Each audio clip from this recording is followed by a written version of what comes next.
Don't get in my way now.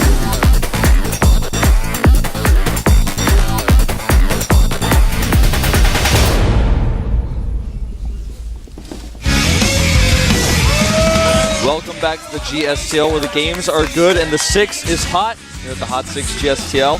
You know what's also hot? Lucky is hot. He really wants the next game to start. I met him a few seconds ago and we always joke around a little bit, you know. I get along with him really, really well and we always talk a little bit about his performance and joke when he lost the match. And earlier on, we just both joked about his performance in the Code A qualifying. He said like, I'm Chobo. But right now, he saw me, he starts laughing, he points to me like, I am Gosu. Because he just won and now he wants to win the next matches as well. That's going to be really, really good. And look, we actually multiplied. Yeah. There were 3 of us just a second ago. We have officially changed race. Yeah. StarCraft 2. we have changed race. And you know what the most important part was? What? I grew hair. Yeah, and you looked really good with that, actually, I think. I think with hair I look a little bit too Asian. Yeah, I see what you're saying, but listen, you shouldn't worry about that, okay? No, I mean, I don't. It's just a change. I mean, you live in Seoul, so it's okay. Yeah. If you look Asian, I think people will respect you. Yeah, exactly. A fair point. Now, I talked to Hwani, actually, in the break, and, you know, he actually asked my opinion. He said, do you think it's too soon for a live? And I said, no, I don't think so. And he said, I think we didn't have a choice. And I said, I think you're right. I think Alive is the right choice here. And the map is Antigua Shipyard. No surprise here, Antigua is the map. You know, one of the problems that you're going to face if you continue waiting for Alive is that the map will be gone at some point. Yeah, exactly. And you want to be able to use the map when you have the map choice, not when your opponent's using it against you. Lucky is not a weak Zerg, so he's definitely someone who can take another win. In my opinion, the only other option that I would have considered against Lucky would have been a Zerg versus Zerg with Gelt. But that's always taking a little bit of a risk. Yeah, so right now, I like the choice. I like that we have Lucky against Alive. It's the next game at the GSTL. FXOpen up against Fnatic. Casted by Caldo and Wolf. Let's jump into the game, ladies and gentlemen.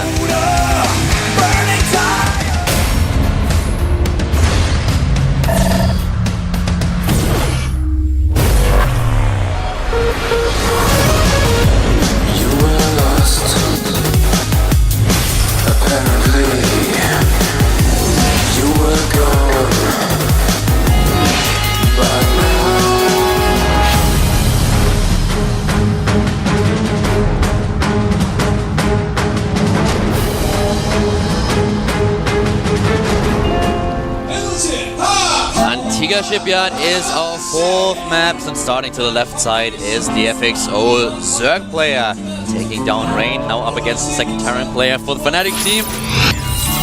FXO Lucky!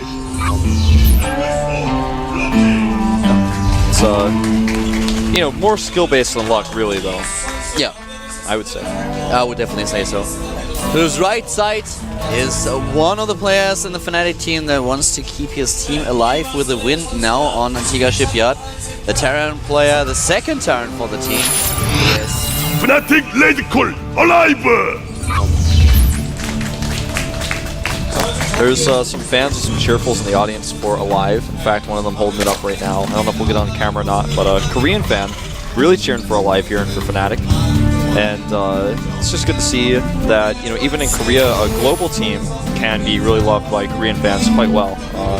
There's a lot of Korean players, of course, on the roster, but that's actually really cool to me. I mean, it's like not that special. It's like it's kind of a given that, of course, there'll be fans, but I like that. I like to see that. Yeah, fans Korea are just nice in general, and Mukdong, the studio, is a little bit outside of Seoul, not too much, but still, it's always nice to have a lot of fans come to the studio and cheer for the teams. Yeah. GSTL is, of course, one of those occasions when it's really worth it to travel to Mukdong and to watch, because the entire team will be present, and your player might be able to play quite a lot of games. Right now, in terms of the opening, we don't see any surprises, but Lucky he's going for the standard 15 hatch into pool, whereas we are having a little bit of a focus now on Alive, because we want to know what exactly is he up to. It looks like the standard barracks into expand, but the timing of the gas, that's the one thing that we are all curious about. Yeah, that is going to be the big question. And if we see another triple command center build, I would not be surprised. I think that on a map like this, it's pretty different than other maps in that you really want to control the center. So if you let the Zerg player take control of the center while you're kind of sitting back and macroing up, then that could be a problem. But the center is far enough away to... It's actually really hard to explain the idea I'm trying to convey here, but controlling the center is everything, and with the faster third command center, it's not going to be as easy to do that. Yeah, that's exactly why he goes for the double refinery first. So we don't see the third command center that Rain really preferred in the 2 games that he played. Alive is going for a fast attack so that he has those siege tanks and medivacs out a lot faster than his opponent. Yeah, we saw that was a big problem in defending some of the attacks that we saw earlier. Obviously, he lost a lot of Marines before the attacks even occurred, but not having siege mode to back things up when the Banelings rolled in was a massive problem. This is one of the maps where we will see a lot of Linger, Muta, Baneling, and I'm really excited to see Lucky play here, because the last few times that I've seen him play, well, except today, he really seemed to prefer this late game style against Terran, and Alive has been saying that this is something that he struggles with. But just the last few broadcasts that I've done on Lucky, that's where he tried to change things, where we tried to go for a lot more heavier Mutaling, Baneling style in the mid-game with a very late transition. So I really want to know if he sticks with this, or if he goes back into this macro style where you go for Ling Infestor on this map and then transition into an Ultralist play, for example. That is really interesting to say. And for example, last game, I think part of the reason why he decided to be so aggressive was he saw a great opportunity, and he was very opportunistic in that regard. But changing his style entirely is something that is something I'm struggling to explain things today, Caldor, but what I'm trying to say is it's something that could catch his opponent off guard. Both Terran players really playing a little bit greedy, I feel, against the Zerg because they know his normal style. Yeah, I still remember him using this Ling Muta Baneling build and then drawing it out for quite a while before he started taking. He actually lost the match, and I asked him afterwards, why did you do this? Why didn't you stick with your usual style? He's like, I'm trying something new, I'm trying a new strategy, I try to make it work, and I still made a few mistakes, but I need to perfect this. So what is he going to do? Will we see this style, or is he going for the standard play on Antigua? Right now we have with a few more Zerglings actually going for speed 2. And with those Zerglings, they will give him the opportunity to defend against the Hellions. You need the creep spread, and you want to have these extra links if you don't go for a really heavy queen defense. Yeah. And he only has 4 queens. If you go for 6, you can still pull it off. But if you don't have more than 4 queens, then you need some Zerglings with speed in order to be really prepared to defend 3 bases. With 2 you're still fine, but if you really want to defend a 3rd as well, Lings are they're the answer. And you've got a very good point there. One other thing to notice, he's not using his evolution chambers to block, which also means the Hellions are not going to see those necessarily, so he doesn't know exactly what's coming next. He's very aware of the 3rd base. And the Ling is also, once again, aware of the 3rd base timing for Rain, for Alive. Like against Rain, where he had the Ling hit him there, just to see, alright, are you taking a faster command center? Now, meanwhile, he's actually powering out a ton of Marines. He got those barracks up and those reactors up super early. Looks like he may not take a 3rd base in this game at all. He's got no E-base. He's going for medevacs here. He wants to hit a really nice medevac timing here with all the Marines he powered out. So he's going to be very aggressive. If he does enough damage, he can fall back and take a 3rd base, he will. But he definitely wants to be very aggressive, like extremely so, with the timing of these reactors. A very aggressive creep spread, by the way. Yeah. He's making sure that he cancels the tumors if need be, but the queens are there to protect them. We don't have creep spread in the main base though, and this might become an issue later. Yeah, that's very true, especially with the timing of these dropships coming out. Yeah. And he's going to do his first move out. He's not rallying his units behind this. He's actually going to set up a bunker at home. This is a very fast medevac Marine timing. He's got more Marines than he normally would like to have, or like to face as a Zerg player. And now he's getting the Baneling nest, but he's not going to have speed. He's not going to have very many Banelings at all. Again, the run-by attempt, and there's a bunker coming up, but it's not done yet. And this bunker will die. Yeah, he's no way he's going to be able to protect that. He doesn't even cancel it. The rally Marines are not going to be enough here. Oh, they're actually being trapped, and now the SCVs, he can attack the SCVs here. A really, really tough decision. He needs to go for a hole and try to block, but at the same time he's just moving in. The problem is the Baneling nest is done. +1/+1 is nearly completed. The position to more of the Banelings is not the best, but I still think he might have enough time. It's all about these 10 Banelings, man. If he gets these Banelings in, he holds, but if he does not, he He likely will not hold. The drones are coming out, but the Banelings are already dead. Very well done by Alive. Nice target firing here. Lucky with one mistake, he morphed the Banelings at the wrong position. Yeah, he made them right in a place where they could be targeted down. A bit of a panic reaction, I feel.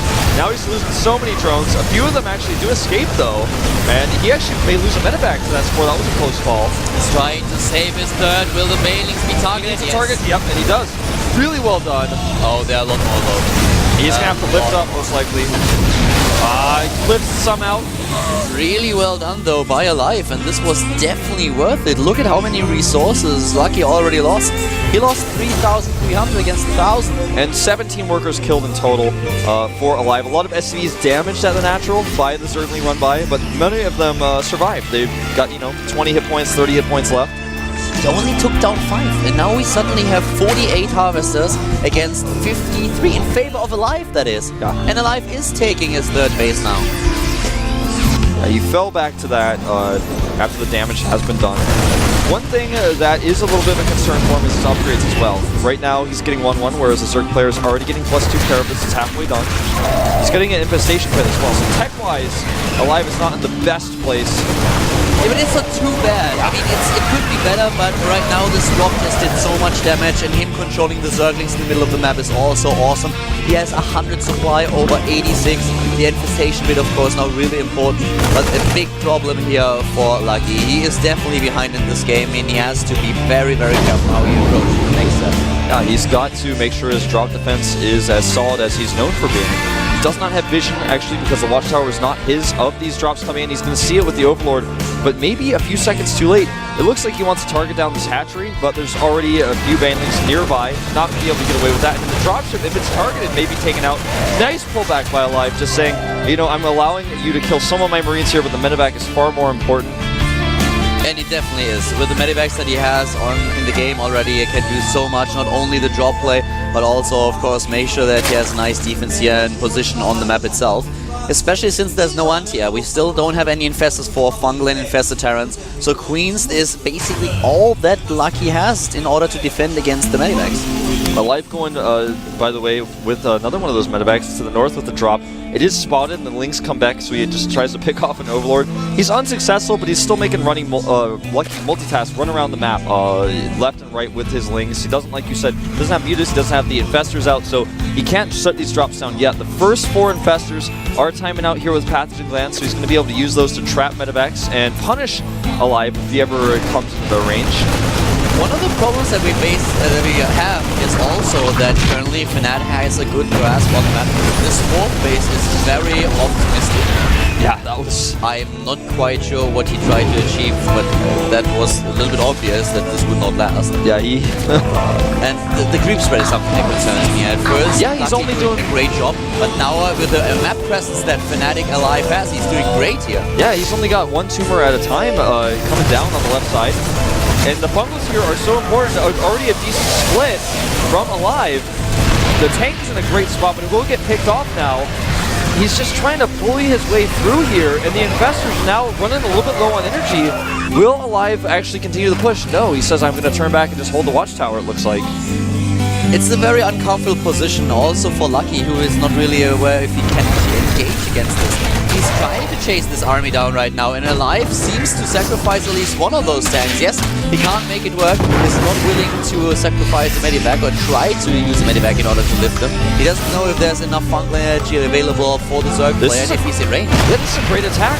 By the way, the bunkers are not ready, and eliminating those siege tanks makes him feel like he's got this opening here, but the Marines are in a great concave, and he's actually going to trap the Infestors. This is an attack that looked good, but I have to say it went a little bit poorly at the end of the day. There was just too much already. There were too many units. Now the Infestors die, every single one of them. This is the important part in a Terran versus Zerg. You need to keep your Infestors alive. And even though Lucky rebuilds 8 of them, he is now in a desperate position. I feel like... Yeah, you're right, and he lost all those Infestors. I feel like maybe he smelled blood in the water when he saw all those bunkers. He saw desperation. He was like, whoa, if he's making that many bunkers suddenly, there's no way he's going to hold this. I'm going in. But you were so right. There was just too much already there. The concave was set up. The Lynx try to go for a run by Lucky still has a lot of minerals left. We have 1,600 for him as we speak. Lava is a bit of a problem. He might need another macro hatch. Yeah, I think you're right. I mean, look at the supply, 177 to 133. It'd be such a different story if he could spend those resources that he's got banked up. He's going for that greater spider tech now. The investors here buying some time. He runs in with the Lynx. It's just not quite enough, though. +2 is done for life, so he has good upgrades here. Those medivacs will die, though. They are bundled. Another infestor bites the dust. Yeah, he's got to make sure he keeps those alive. He's probably not even bungle there. Smart choice. Lucky is just trying to buy himself enough time to get the Brood Lords into the game. This will last for a long time. He needs to Great Aspire first. And now he's just saves up a lot of money. A lot of minerals and gas, but can he really get away with the 4th base without the army to protect it? I just don't think so. I mean, right now, he's already forced to cancel by this army. And he just doesn't have a lot of creep. Every scan eliminates basically the entire crew spread. The Baneleys are not ready here. He needs perfect bungles, and so far they are good. These were really, really If good. he can just hit one more, he can eliminate so many of those Marines, but the mules are being dropped here. He drops the mule hammer. The mana mules are down, and right now he's trying to walk up the ramp. There's not enough energy for another bundle available to Lucky, and it looks like the FXO Zerg player might just die here. Zerglings are streaming in from every angle, but it's not enough. GG. Well played by Alive. Fnatic felt they were in a dire situation. They needed to pull him out here, and he did what he needed to do. A great map choice. An important win here. Very important. You know, I'm really trying to figure out where Lucky went wrong in that game, and I feel it may have been that attack at the 3rd base. He didn't really need to do that attack. He had those units he could hold the watchtower instead. The drop was just too much. The initial drop did way too much damage. He lost so many Zerglings. That's a good point, yeah. So this was definitely something where he did not react as well as he could have, yeah. Just more of the Banelings, a little bit behind your own natural, or a little bit farther to the back, then you're fine. Yeah, that was a really fast attack by Alive. I just don't think he was expecting that, and he had all the setup in place. If he just morphed him in his main, for example, let the macro hatch tank some of the damage, then come down, things could have been a lot better for him, but that was a very aggressive play. The thing is, Zerglings are so fast on creep. If you invest another second, make it 2 seconds, then those Zerglings are behind the hatch. There you morph, and then you can walk out and take down those Marines, but as he morphed everything just on top of the ramp. There was one scan revealed what was happening, and immediately Alive went up, target down every single Banelink account, was able to take them down, so he did way more damage than he should have been able to do. Yeah, I mean, just, it was a tough place to be in after that situation. Now, what does FXOpen do next? They are the champions of last season. Who do they send out? And it looks like it's going to be Tier. Yeah, it's going to be Tier, and Tier is one of the players that did really well for them in the past in the GSTL. So let's see how he is faring in this team match. I feel like Tier is kind of like FXOpen's wild card. He's a great player, but he loves weird, unusual strategies. If you play him, you better make every missile turret required. You better save your scans, because he may DT you, he may do a DT drop. His late game is not, I think, his strongest point, but he doesn't look too weak there either. Like I said, I think this guy is basically FXOpen's wild card. And I feel with Tier being player number 3, we have a pretty good grasp at who's playing for the team at number 4 and number 5. I think Gumiho and Linog are basically a given. I might be wrong here. They might just pull out a magic, some kind of rabbit out of the hat, but at this point I really feel like we will see Gumiho and Linog being player number 4 and 5 if needed. Whereas the lineup of Fnatic, of course, is pretty obvious. They only have 5 players here. They're running thin. They cannot afford to lose any more matches, really, if they want to allow some flexibility in their roster. Now you can see that Tier has actually done extremely well in the Team League, having a 1.5 average win rate.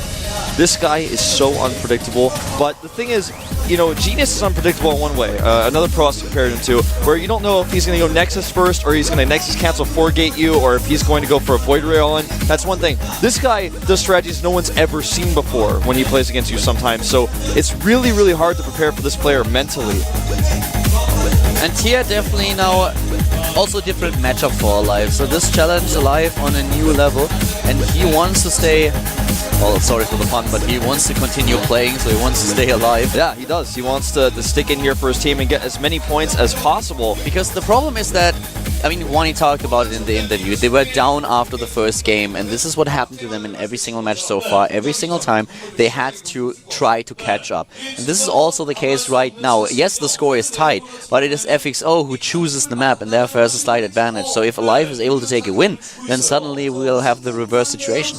Yes, and I'm really curious to what map he's going to pick. I mean, right now, looking at the maps we got left, I think a map like Cloud Kingdom right now is seeming to be a great map for Process. That map, I mean, I'm sure you've watched as much Codes as I have because I sit with you at the studio oftentimes watching it with you. The map is oftentimes decided by the 4th base. The Process High Templar down there. The Terrans struggling to attack that location. How does he break in there? It's an awkward map for Terrans right now. And the rest of the maps is actually pretty huge. One of the maps that we have is also one of the maps that we have is Abyssal City, and that's definitely not going to be picked by a Protoss player unless he's suicidal. Or he's got a crazy strategy plan. Yeah, every Protoss I talked to so far hates Abyssal City. Yes. Against Zerg and against Terran, they just hate it. Then you have Whirlwind, you have Grand Lagoon and Muspelheim, all of them rather big maps. So this is actually more of a setup for Zerg maps. So right now, Lenok is still looking at the setup and he's like, yeah, well, I would play either one of these maps. That's I think it's going to be Cloud Kingdom. If I had to guess, just looking at it, Cloud Kingdom is a map that Process have been really liking, holding that 4th base with Storms, for example.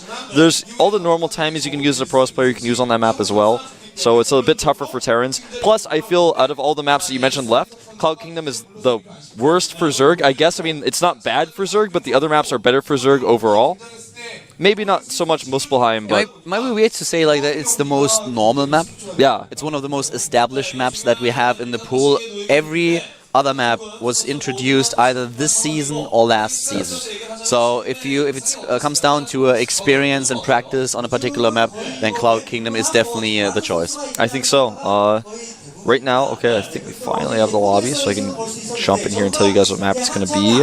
It is, in fact, going to be still unknown. It's a map produced by Jackie Prime. It's all we know. It looks like they're actually still deciding, so we'll have to see. Yeah, this is actually not the correct map. There's like a computer in the lobby. I don't know.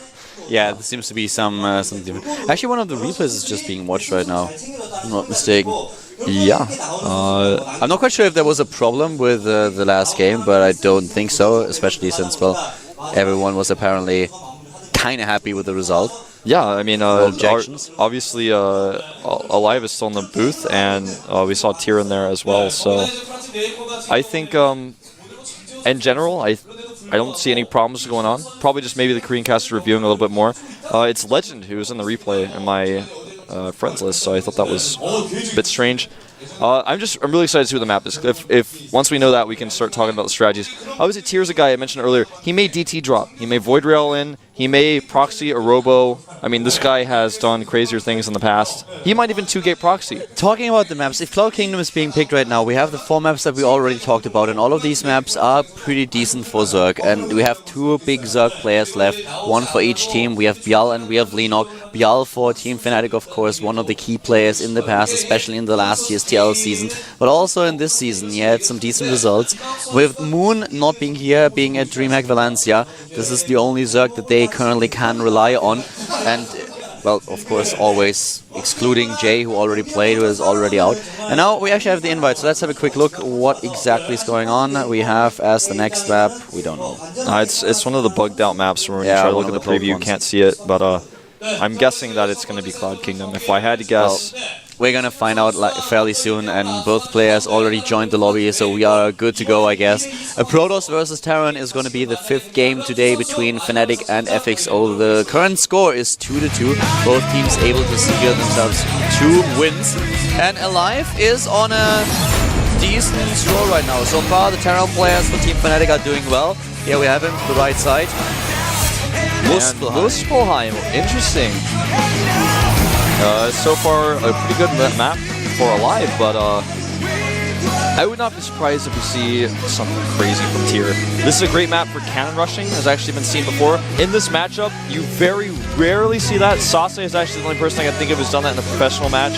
I think he did that at MLG, didn't he? That was really...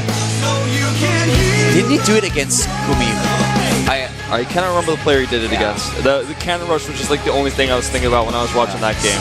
Well, be it as it may, the map is going to start now. Muspelheim in a PvT. It's our 5th game. GSTL FXOpen versus Fnatic. Let's start the game and find out.